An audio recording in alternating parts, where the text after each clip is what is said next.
देखें किस हालत में है राणा सांगा की समाधि।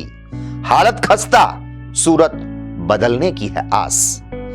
एक तरफ औरंगजेब की विरासत को लेकर, उसकी मजार को लेकर भारत में जमकर बवाल होता है, दूसरी तरफ वीर प्रतापी राणा संग्राम सिंह की समाधि की हालत खस्ता हाल है। आजकल पूरे देश में एक कम पढ़े लिखे व्यक्ति के दिए गए बयान से उबाल आया हुआ है। उबाल आना भी चाहिए, क्योंकि देश में बोलने की स्वतंत्रता का अर्थ यह बिल्कुल नहीं कि कोई हमारे गौरवशाली इतिहास के बारे में कुछ भी उल्टा सीधा बोल दे। यहां बात हो रही है एक ऐसे वीर योद्धा की जिसकी वीरता का सबूत उनके 80 घावों से पता चलता है। इतने घाव किसी वीर योद्धा के हो सकते हैं। जी हां, राणा संग्राम सिंह यानी कि मेवाड़ के ऐसे योद्धा जो अपने युद्ध कौशल के लिए विख्यात थे और न जाने कितने ही मुगल बादशाह को उन्होंने युद्ध के मैदान में पटखनी दी।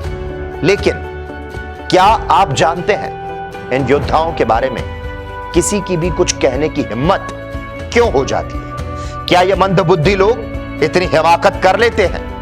क्योंकि गलतियां तो हमारी है, हम अपनी धरोहर को संभाल कर नहीं रख पाते हैं। ज्यादा दूर जाने की जरूरत नहीं है। जिन वीर प्रतापी राणा सांगा पर पूरे देश में इस समय उबाल आया हुआ है, उनकी समाधि जयपुर से अलवर जाते समय बसवा में रेल लाइन के पास बनी हुई है, क्योंकि उनकी मृत्यु बसवा में हुई थी। लेकिन इतने सालों पुरानी इस समाधि के हाल कैसे हैं, आप इस वीडियो में देख पा रहे होंगे। क्या इतने वीर योद्धा की समाधि का यह हाल होना चाहिए?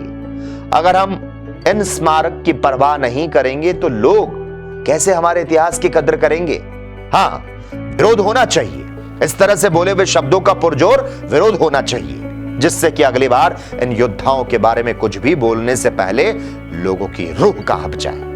लेकिन साथ ही इस तरह के वीरों के स्मारक समाधि का जीर्णोद्धार भी किया जाना चाहिए, जिससे आने वाली पीढ़ी यह समझ सके कि यह स्मारक हमारे उन पूर्वजों को समर्पित है जो मुगलों के सामने झुके नहीं। इस सनातन की रक्षा के लिए जिन्होंने अपने महल, राजपाट सब कुछ त्याग दिया, यहां तक कि अपने प्राणों तक को अपनी मातृभूमि और सनातन की रक्षा में न्योछावर कर दिया। हमारी सरकारों के साथ साथ हम लोगों की भी यह जिम्मेदारी बनती है किस तरह के धरोहर को हम इतने सम्मान के साथ विकसित करें कि कोई भी इन वीरों के शौर्य और साहस पर उंगली ना उठा सके।